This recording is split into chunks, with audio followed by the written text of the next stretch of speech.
Welcome back to the podcast. Welcome back. We are here again. Episode 5. Woo woo. Yep. Episode 5. Okay, what's new, Ben? What are our new? updates for everybody? I'm like 5th episode. I'm forever sick. Always and forever. I've had Always. Well, we're in forever winter currently, so California winter. Yeah. Where it just rains all the time. It should be spring. It's March.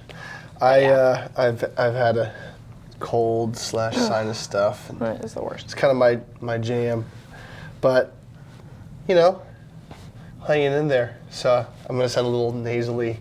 I probably always sound nasally. Oh, really? But I think I don't so. think that. Like forever congested. Oh, This is kind of my thorn in my flesh, as Paul would say. Oh, that's very heartfelt. Okay. But wow. yeah. Feeling a little better today, so Cool. that's good. Yeah. That's good. What about you? What's new with you? I'm good. I'm going to college. I'm wearing my sweatshirt today in honor of this announcement. It's a really big deal. I'm just kidding. That's right. But yeah, I'm going to Seattle Pacific University in the fall. Yeah. We've decided. We've committed. We've done all the things. You found out that We're news actually right after we did our last podcast. Yes, so the day that we that's filmed pretty it. cool. In the morning. It was quite a day. If those of you who were around that day, you would have known that I was on cloud 9, and it was probably the best day I've had in a very long time, if not ever. But basically, so we filmed our podcasts, which already highlight of the day. But right. then later in the afternoon, was doing normal stuff, and I found out I got my Taylor Swift concert tickets, which, guys, if you know, was a really big deal because I really was a little heartbroken because I could not get them, and I've never seen Taylor Swift, actually. Fun fact, even though I'm a big fan, I've never gotten that opportunity. And then I couldn't get the tickets, so that was really unfortunate. And then I did, and they're really good seats, and so I got really excited about that. So that was we were already, again, cloud 9 just by those news. I was in a good mood. And then I joked to Shelly, actually. I said, if I got it, because I knew I was going to hear back from the school any day now, and so I was like, if I find it out today, I'm going to pass out. I was like, I'm going to need medical attention. Something will need to happen. It'll be too much good news to handle. And of course, I did find out later that afternoon as we were doing band practice. And yeah, so it was a really great day. So Accepted college, Taylor Swift tickets. It's gonna be a good year, folks. That's all I have to say.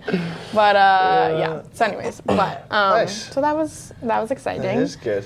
Other than that, just I got to go snowboarding like a week ago, so that was fun. That's fun. Wait, Yeah. where? Went to Boreal. It's like a smaller mountain by Nice. outside of Truckee. Yeah, I got a day up. Yeah. I was like, I don't get to do that very much right now, but it's like farther. Denver, when I grew up snowboarding in Colorado, Yeah. it's like an hour and 15 minutes to every resort, Yeah. like 6 different resorts, or hour and a half, and now it's like minimum of 2 hours and 45 minutes, and it's just not my jam. It's harder to get up there. But Right. yeah, Shelly and I were up. My aunt has a cabin, so that was fun. That's also a new thing. Cool. Snowboarding's good times. So, yeah. Cool. Well, shall we jump on in? Yes, we should. Sounds good. All right, so the question that we're kind of focusing on today, or the question we received that we're going to unpack a little bit, was how do you navigate relationships with other Christians who are hateful? So people who say that they're Christian but hate on other people and are toxic in general. So yeah, so that's the question. And we actually kind of wanted to we will answer this question, but we kind of wanted to unpack it a little bit in some of the ways of what was said and how to, How do you navigate relationships with other Christians who are hateful? People who say they're Christian but hate on other people and are toxic in general. So the core of this question is how do you navigate relationships / how do you put up with people who say they believe one thing but act a totally different way? Yeah. And we want to talk about a few phrasings in this question. This is a great question. Yeah. I mean, I'm sure many students probably feel Yeah. this way. So talk about the idea of hating on people. Yeah. Break down the phrases. What does it mean when we say we're hating on people, Katie? Hating on people. I think it depends on who you ask, and it can. I was gonna say, this is like a generational difference here, right? Right. So tell me the Gen Z perspective, and I'll tell you the millennial perspective. Because, no, I think that's good, because I hear, and I would assume the person who wrote this question hears, like, hating on people, and it's like, you know, someone gossip, talking behind your back, saying not good things about you, either, to other people, which then you hear, which I guess is talking behind your back, but, or any sort of, like, it's, I don't want to say not a big deal, because it's a big deal and you care, but it's common, and it's like, you're being hated on. People are, like, saying something about you, and it's gossipy, you know? So it can be like small little digs. Yes, I think so. Or really big things too, but it can be behind your back. Mm-hmm. Does it ever happen in front of people? Like, do people like hate on people in front of their faces? I feel like not really. So that I mean, maybe in some extreme cases, but I feel like that's not that common that you see that happening. So this is the different, when I see that term, hating on people is like that's a really blatant action that you do to a person to their face. Yeah. So I think about, so when I was like in college, okay, like 10 years ago, 10 years plus now, my goodness. And when I was at Colorado State, there was this area called like the Plaza, which is, I mean, most college campuses have a plaza. There was a stump, literally like a giant stump, and it was like the free speech stump. Like a tree stump? Yeah. Oh, okay. Yeah. It was like a tree stump, and it was there on purpose, and it was known as this spot in the center of campus where anybody could stand on the stump and say whatever they want to say. And we saw really interesting people take that position. And they didn't always stay on the stump, but they'd be around it or whatever. The idea was that it was a symbol of free speech, and anybody can utilize that for better or for worse. So you had a lot of, oh my goodness, there were so many people who, especially Christians, who came and were openly condemning, you know, people who were LGBTQ, people who were partying. It was always regarding sex in some way. That tends to be what those, the kind of people that desire to explicitly condemn those publicly tend to make big deals of those things if they are saying that they're Christians. So that happened a lot. There was other people who come in to talk about repenting and that sort of thing. So, you know, there's a lot of crazy, if we're just honest, just kind of crazy Christians I did that in air quotes. Right. And they would garner an attention, they garner an audience. So hating on people, for me, as a millennial, is like something you do like to someone's face directly. And if you're gossiping behind people, like behind someone's back, that's what you're gossiping. But so this is important because for this person, they're probably thinking what you're thinking. It's hating on people is something that you do behind someone's back. Yeah. You don't treat them like that to their face. You maybe even put on a show a little bit. Maybe you put on a smoke screen, and but you talk poorly behind their back. Yeah. I can't speak for this person, but I would assume generationally that's what they That's mean. kind of how they feel about that. Especially because if, in the form of this question, like if they are being like saying they're Christians, so maybe outwardly towards other people they're acting fine, but then it's the behind the closed doors, behind their back, it's like that's when they're hating on people, talking bad about them, whatever it is. And this person's like, wait a minute, but you're saying these things outwardly to other people, but then later you'll tell me these other things, and why are you that aren't great about this person? So like, or people or whatever. So that's what I'm gathering. Interesting. So then, like, even the word hateful in that space, because if we think about what hate really means, that's a very extreme word. But we throw that around quite a bit. I throw that around. Like you say, oh gosh, I hate that. It's so like, I hated my Taco Bell last week. It was disgusting. I never hate Taco Bell, by the way. Shout out to a solid bean burrito. But like, we throw that out pretty flippantly. But to actually hate, to say it's Right. to hate, that's a really, really intense. It's like if you hate somebody, then you are wishing ill upon them. Like you wish, it's like if you suffer, I would delight. Yeah. Like if you have pain, if you experience Yes. pain, that's my joy. Like that's hating somebody. It's dark. Yeah. It's really dark. Yeah. And But we don't think about it we like don't think that. like that. Yeah, but we Right. think about it. What would you say hate means? I think it's just we use it as like a filler word for like really strong dislike or whatever. But I think it's just something that we don't want around us, or we don't find any interest in. Don't like that thing. But don't like doesn't flow as good as I hate this, or it doesn't feel as like dramatic As intense. and being like you can be like, oh, I hate that, as opposed to like, I really don't like that. Like it doesn't work as well. Like I think that's how we use that word. So the heart behind this question then is actually more about how do I deal with people who say they are loving on the outside, but they actually talk behind my back and don't like me, or say things that would make me feel like they don't like me, they don't want to be around me. Or someone else, or anything like that. Okay, which is a very common experience, right? People want to be liked. We want to be liked. Yep. We don't want to be talked poorly behind our backs. Right. Okay, and then The other part is toxic. The question said, Yeah, go ahead. but people who say they're Christian but hate on other people and are toxic in general. Let's talk about the word toxic. Yes. Toxicity. Toxicity. I have big feelings. Okay. I think. Yeah, let's talk about. So this is a word that I think it's actually more recently too, because hating on people or that I feel like it's been around for quite some time. But I feel like in the last couple years, this idea of being like, oh, that person's toxic, or this thing is so toxic, or whatever it is really like familiar phrasing for people right now, at least in my generation. And I think what it means when we're saying that is, or someone's saying that, is that thing is just like, it's not healthy for me, or it's not good for me to be around, or I don't like that, or it makes me kind feel of uncomfortable. All of that, anything like that. And so,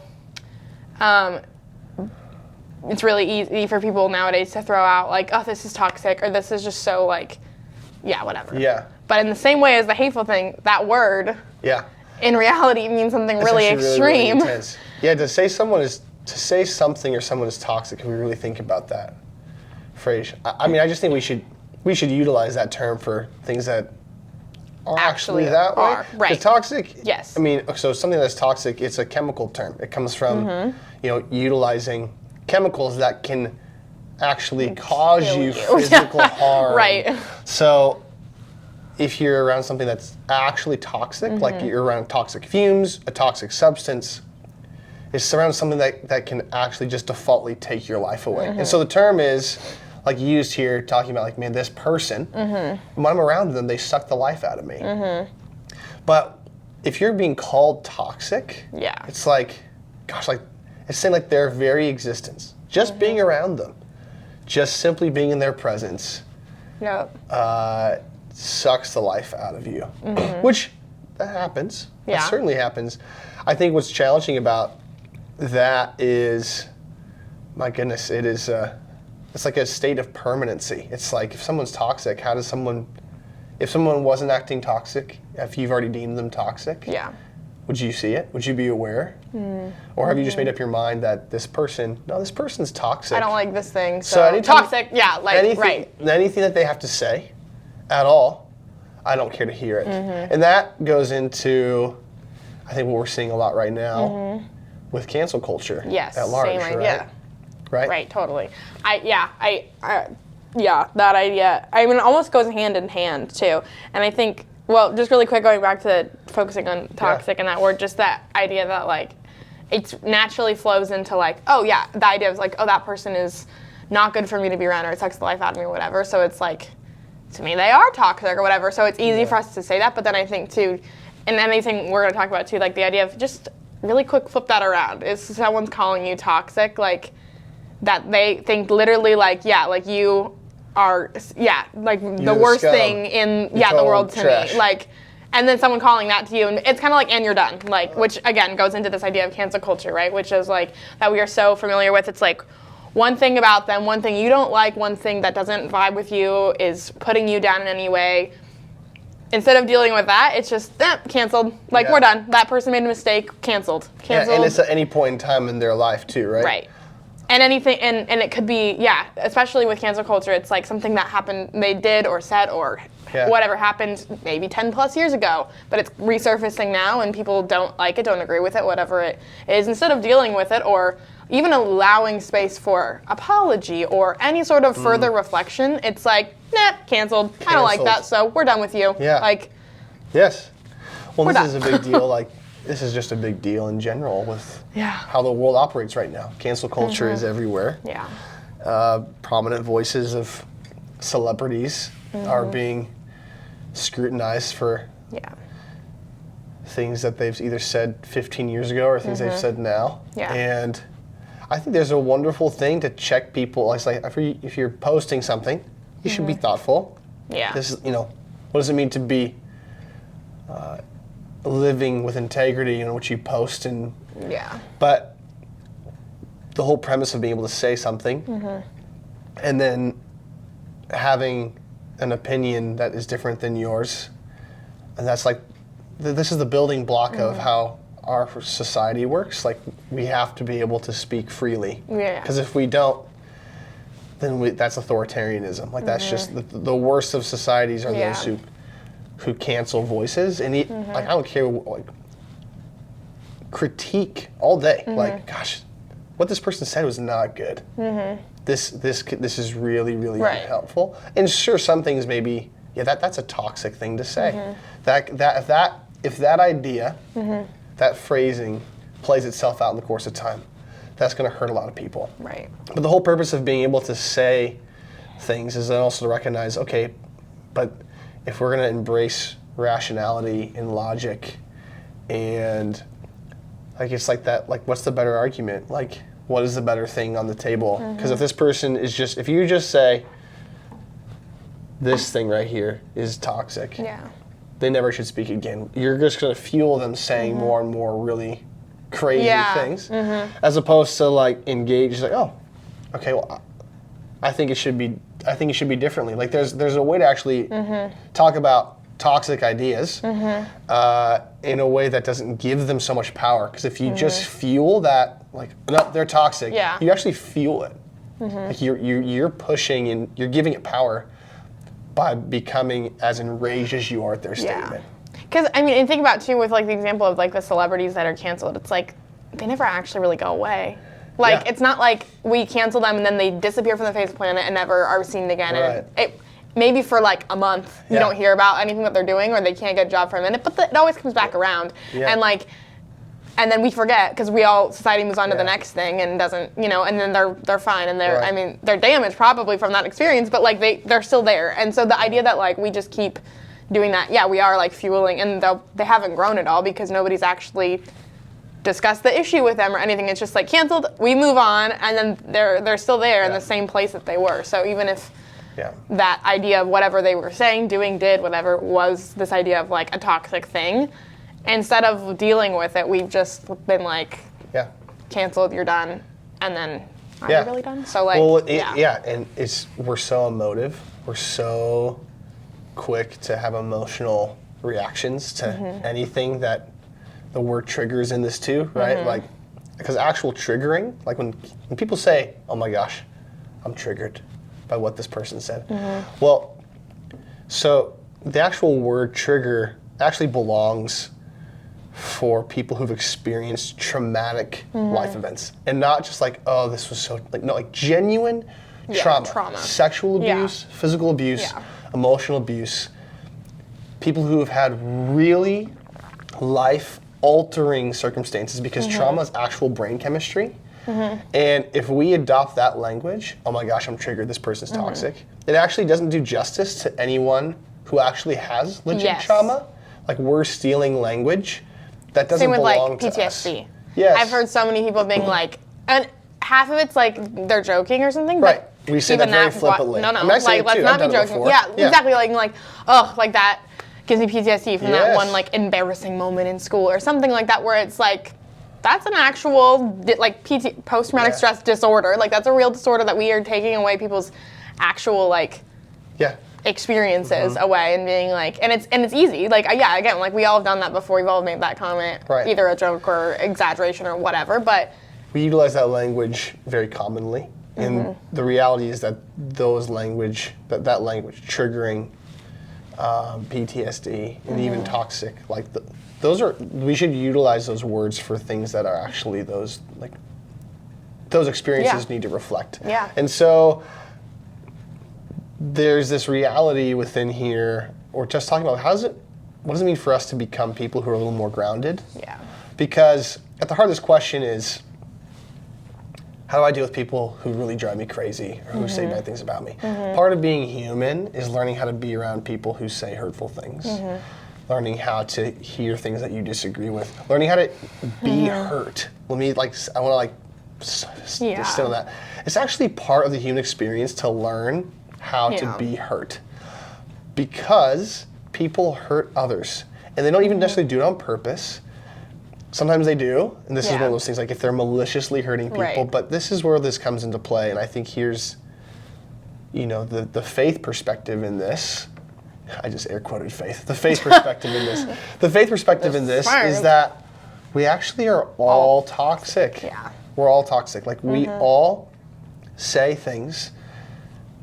Oh, I wish I didn't say that. Yeah. Or I did say that. I want to hurt that person. Like it's the doggy. It's the tale that has been told since the beginning of human history. Like if someone wrongs us, we want to wrong them back. But we're so quick to be like, but I'm not a bad person. Yeah. Like, but you can, any person that we're thinking is the bad person can say the same thing. Yeah. And it's that idea that like, if we're all toxic, we could all be canceled, like by society, like everyone can think back and be like, oh, if somebody knew this, like I'd be canceled for sure. Like, there's always these experiences because it's part of like we all started in the same place. Like we're all human. We're all just trying to figure it out, and we're all broken. Made mistakes before. Like this is the reality. We talk about this at youth group. What are the effects of sin? Like sin defaultly is something that has infected all of us. Yep. We talk about the nature of that, and we have to recognize that I'm prone to hurting people. Yeah. Like because I've been hurt myself, and so we have to just kind of claim it's easy to go, that person's toxic. That thing is toxic. If That's instead, a person. If instead we go, gosh, I'm probably prone to being toxic myself, and that's a pretty brutal thing to say about me. So how can I say that about others? I don't know. There's just a check on that. Yeah. But I do feel like it's important to be like, it's easier said than done. Like we all have that thing, but that's just where the forgiveness piece comes in, and it's something that everyone struggles with forgiveness. Everyone has to go through those routines and figure that out. Hi, Shelly. Shelly's feature in the podcast. Hi to the podcast. Oh my she's gosh. making a feature. Oh my gosh, guest appearance!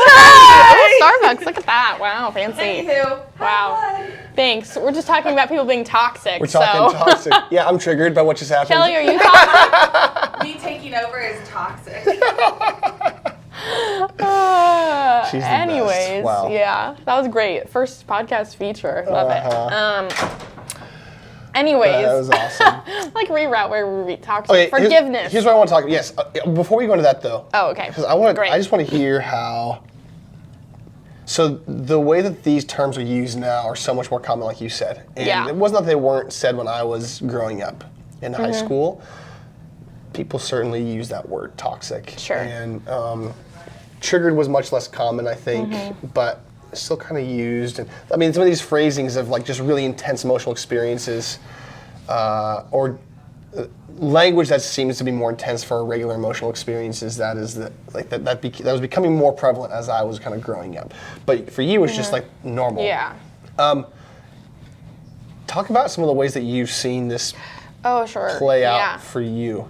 Yeah, the one story that comes to mind is I remember I don't know if it was throughout all of high school or just a one-time thing, but I specifically remember there was an Instagram page that was for my high school that I don't know who ran it. It was some I think nobody really did. Yeah. But where you would submit like videos, pictures, or anything of somebody saying something offensive, problematic, whatever it was, literally every situation you could think of, and like submit it to them, and they would post it being like as like evidence that this person is like a bad person, essentially like they should be canceled. It was like an exposing page. Like people would spend, which I could not understand that people were spending, like who had time for this? Also like who was spending their time like people, and like not even the person just had the account, but like the people submitting things, and the idea that like we're gonna take this video, and they would be sometimes videos that's like from something from 6th grade that we're gonna expose them now, and it's like we've all like 6th grade, you're like 12, like everybody does stupid things, says stupid things, sometimes things happen, especially in that age and younger when you're just figuring stuff out. You don't know what's offensive and what's not, you know, and people would be sending those in, and like it'd be posted so as a sign to like everyone else being like, cancel this person, don't be friends with this person or whatever, or they suck or whatever. It's like because of this thing that happened one time. And I remember people like looking at the page and be like, oh my gosh, did you see who got posted, like this thing? And then it was like this idea of like, oh, they're bad. And yes, sometimes the things were bad, like they were doing. It was not that they were like doing, they were offensive or they were a mistake or whatever it was, but it's not the thing that happened because, those are all things, you know, there might be things that aren't great, but like we all do things that aren't great, and there are things that, just because mine wasn't on video and theirs was, they're going to be canceled, but I'm not. Like, it was that idea that I just was like, wow, you really see it coming around, especially, I think, because also, sometimes we talk about cancel culture, and it's like we see it just like in the like celebrity world or social media world, but it's like it's happening with like normal people all the time in schools, in life, so it's wild, We have such an ingrained sense of justice in ourselves that we can be the ones who can kind of vindicate situations. So it's like I have the power to fix a wrong in the world. Here's how I'm going to do that. And we feel like we can, the Instagram page, like that to me is such a crazy example. Like to say like, as a high schooler, I'm going to go ahead and target everyone who's said something. So everyone knows that these people, they're canceled. And the reality is, like, the Christian narrative says, no, we actually got to look inwardly. We all deserve to be canceled if that's the case. We've all said stupid stuff. To think back what I said in middle school, like high school, even college, even now, like I say things all the time that I'm like, oh, I should not.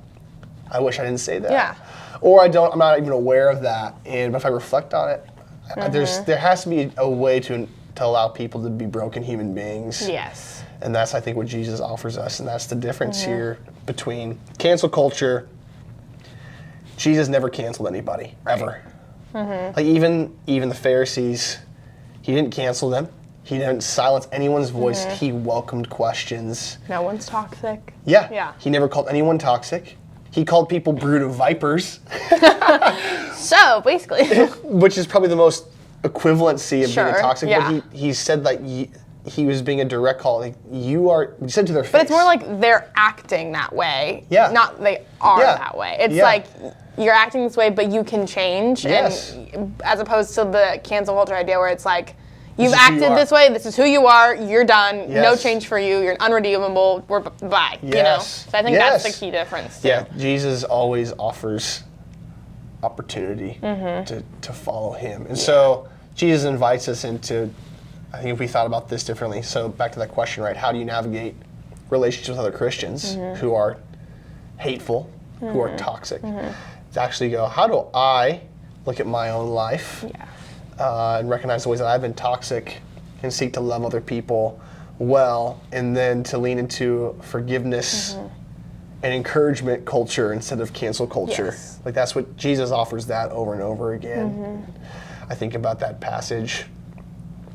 I think one of his disciples asked Jesus, how many times should I forgive somebody? And Jesus says, forgive them 77 times, which... Peter says 7 times? And then he's like, 77 which times. Is not like, it's like, oh, you count like... Not literal. 1, 2, 3, up to 77. It actually is like an infinite...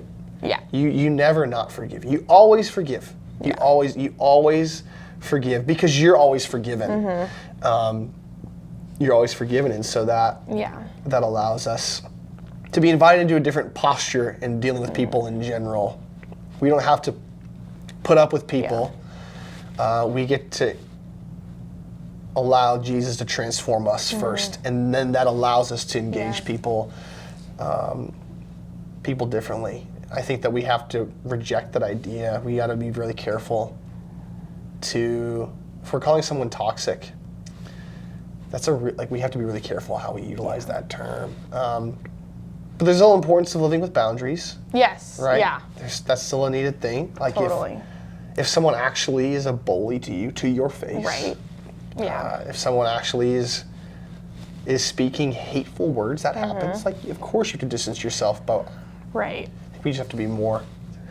We have to recognize when that's actually happening. Yes. Yeah. And that's what I was gonna say earlier about when I was gonna transition to the forgiveness idea, talking about like it. I think it's important that we recognize like this is like a struggle. Like it's not like we're like, okay, well we just need to forgive everyone and everything's fine. Like it's difficult, and that's why we're sitting in all these issues because it's hard, and it's hard to forgive someone when it's like, what they did this to me, especially when it's a personal thing, as opposed to like, or they're saying this about me. Yes, I know or they are. And so it's like, how am I supposed to just be like, okay, it's fine, and like just because it's that idea of like, why do I have to be the better person? Why do I have to, And so it's something that I think we have to like. It's not like it's just like an easy fix, and that's why it's the idea of like navigating those relationships, and so. But I think then the key piece with it too is that difference of like cancel culture, or anything of that where we're like rejecting that person. It's like we are so focused on our own hurt or our own that own idea that we don't even want to hear out the other side, and that's where like the conflict is created, because it's like we're not leaving room for the peace that can be made. Because again, a lot of times it's like we all are on that level. We all have made mistakes before, and that hurtful thing might just be, it's like the classic story of like maybe it's out of their own insecurity, their own issue, their own this, and it's like when we'll break it down and we can sympathize with those people, or just have the conversation and talk it out and get to the other side in that way. Like that's the difference, and that's where forgiveness, like, because you talk it out, you can then forgive, and then you can have this restored, peaceful existence or relationship. And I think I say existence too, because that's the part with having the boundaries, where it's like you can forgive someone and be like, okay, that maybe this person isn't that great around me, doesn't make me, doesn't support me or make me feel better in any way, and I'm gonna forgive them. I'm gonna love them as a human being and from afar, but like, we don't need to be best friends. We don't need to spend every day, like there's a limit with that, and I think that's real, to be like, all right, well that's awesome. I'm gonna surround myself more often with people that are encouraging me, but I'm not gonna then talk behind their back and be like, they're terrible, they're toxic, And so it's that idea of like, okay, I forgive them, we don't know, but it's not maybe a good person to have around me, so I'm gonna just, and that's okay. Like I think that's totally okay, but there's a difference between. Yeah. Because then you're not at least like holding that hate and that grudge and being like, they're just terrible because they did this one thing to me. It's like I'm releasing that, letting it go, forgiving them, but. Because thinking about also in that way, if you're holding that, I mean, who's the actual toxic person? If you're filled, that's good. If you're filled with that, like if you're filled with this anger and resentment, that's toxic. Yeah. Like, and that's going to spew out into other people, and then you're going to end up having situations where people say that about you more readily because you've been embittered.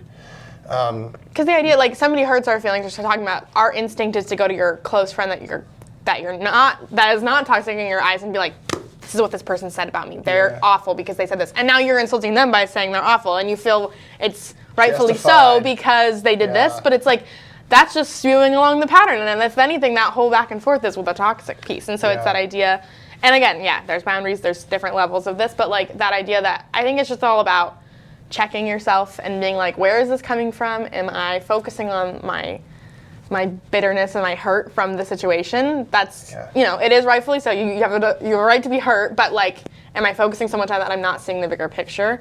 And am I just throwing around words here and there and being, so I think it's just about checking on each situation and realizing how you can go about this and trying to redirect and strive towards that forgiveness, because that's the other thing. Like, I mean, I already mentioned it, but like forgiveness is like it's also depending on the situation can be like a journey. Like you're working towards it. And I think that's not, I don't want to say good enough, but you're on the right track. And I think because there's certain situations it's going to take a long time to be able to forgive someone, as opposed to others are going to be more immediate. And so as long as I think I think the thing that we want to be doing, or the question being, how do you navigate those relationships, is just striving towards forgiveness as opposed to rejecting and them saying that they're canceled, they're toxic, whatever, and then trying to move on from that, because that's just going to build up that hate as opposed to striving towards the forgiveness and then being able to let it go, and then we're all, I don't know. This is like the command. I mean, Jesus is like forgive each other, forgive people. Like, it's not a question. Like, so again, it is a journey piece, but Jesus this is the promise. Yeah. It's like we have to recognize people say hurtful things. Yeah. We say hurtful things. But we're invited into a different way. We're invited into something different. And so we have to be the ones to choose that first. And to say, I'm not going to let what that person said determine my identity. That person may have said something super hurtful. That doesn't define who I am. Yeah. And if I let that seep in, then it does define who I am. Like, it actually has affected me. It has affected how I now choose to engage with other people.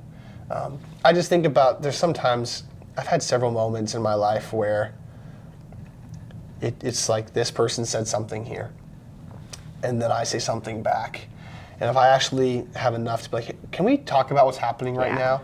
And when you actually sit down and you recognize, hey, this hurt when I said this, and then the person goes, or this hurt me when you said this. And the person goes, oh my gosh, I didn't mean to do that, I'm sorry. And then they might be like, well, this was hurtful when you said this. And you go, oh, I didn't realize I did that either. Like, there's just a recognition that we don't mean to do things. We get blamed for it because we're quick to go, that hurt. It's just how it works. Yeah, like when you like think about like a confrontation of any sort like that, everyone's quick to be defensive because it's that same, like that idea of like, well, I just did this because this happened to me. Like it's the part of that back and forth, and it's like if we all just like sit for a minute and are like, what is the actual reason any of this is happening? It's never, never, that's not a good word to use, but rarely I think, especially in like the sense of this question, like, is it gonna be like we are, spitefully like going at like, but there are situations where that happens, and that's where the boundaries piece comes in of like, you can be aware of that, but often I think it's that piece of like, we're just stuck in this back and forth. Yes, we get stuck in the back and forth super easily. Yeah. Very much so, but at the end of the day, like we cannot control what other people do or don't do. Yeah. Like that's just the reality. We have to be quick to be the ones to do something different. And that's at the end of the day, I think the answer to this question. How do you navigate relationships with other Christians who are hurtful, toxic people? You have to go, gosh, I'm hurtful and toxic myself, so I should probably be more careful how I talk about people behind their back. I should be more careful with how I glance or look at people or don't engage them, and maybe I can be even different. I can be more proactive in encouraging people, saying kind things. That's how you deal with it. You change how you act. Right, because you can't control how other people are. And if you do that and recognize that, that is going to allow you to look more like Jesus to people around you. It just will. And the idea of like recognizing, I mean, you said that, recognizing that, we all, in that sense, we all are toxic. And so I think because recognizing that allows you to give grace to the other person. And like, it's just a rethinking of like, all right, well, I'm frustrated because this situation, and they say they're this thing, but they're acting really, they're acting toxic. And so I'm like, okay, well, I probably am too, and I'm not even aware of it right now. And so being like, okay, so like I'm gonna try and change me too, but also I can give grace to that person, realizing that, and I'm just gonna keep trying to be the best version of myself in that way. And eventually, hopefully, everything's gonna come around and we're gonna balance it out. And then, again, if there's a specific situation where something is really not okay, I think we're able to be aware of that, and that's when you take the next step of like that. But then this idea of just like navigating people and how we're talking about each other, and that idea of just like just being aware and extending grace, and then reevaluating how you're acting too, because chances are when you feel like someone is being problematic or toxic, whatever the thing is, you probably are too in some way, and just being aware of that too. Which is so important. I mean, the beginning of this question is there's this assumption that, how do I navigate relationships with Christians who are hateful? That Christians act hatefully, and the truth is totally Christians can act very hatefully. people act hatefully. Yeah. Everybody acts hatefully. And it's easy to, I think, to point at people who say, gosh, I'm trying to work out. I say that I'm a Christian, so therefore, there's this perception when you say that, you're supposed to defaultly be more loving, more gracious, more generous. Right. But we're not, because people aren't perfect. Yeah, like, if you said about yourself too, like, if I'm a Christian who has been hateful, there you go. Like, I've been hateful too. Yeah. Yeah, that's because Jesus invites us. That's the whole point, is that we're being transformed into being something new.